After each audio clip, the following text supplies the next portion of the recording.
Sunrise, split between two skies, lights the rooms of two baby girls.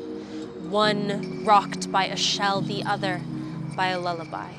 Yet neither was ever safe, their cradles seated first in a dying race. My name is Jade Lozada, and I am a poet and climate justice organizer.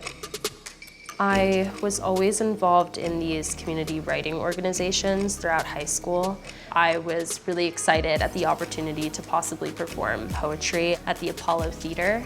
The actual content of the program, which was strictly climate justice, was really intriguing, but not something I'd ever heard of in connection with poetry or art at all.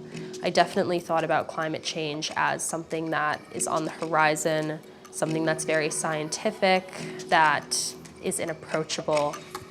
So I stayed up late and I did all of this research about climate justice, what that actually was, and environmental racism, and learned in clear terms what the effects of climate change are in the city. One of the most obvious effects of climate change here is the sea level rise.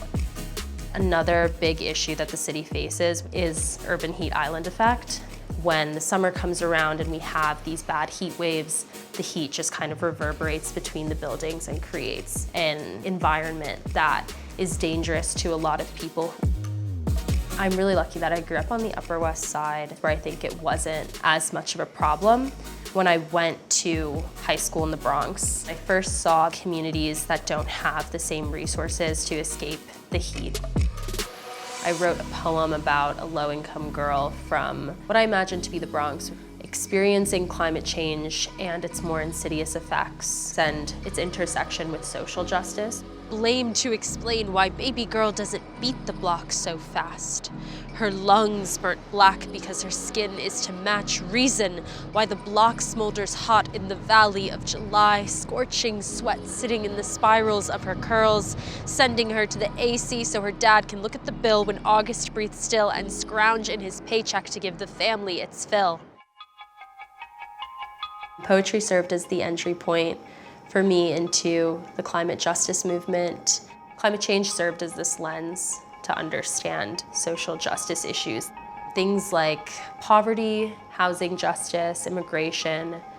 I had met someone through climate strike organizing who was starting a youth group specifically to work in climate politics and policy, and that more direct contribution really interested me. My writing The Worst Crime attempts to articulate that feeling of displacement and not being able to escape victimhood in climate change and being forced out of your home because of it. I tend land, concrete gorges in earth, pillared steel and brick, burdenless and guiltless below its sky. I think of myself more now as an organizer and a writer than an activist. When I'm writing, I'm just trying to tap into a very specific emotion of a community.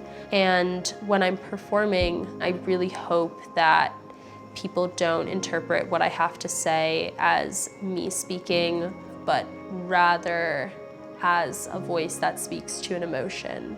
Grotesque, undulating heat reverberates from asphalt, ricochets off brick into the heartbeat of car stereos.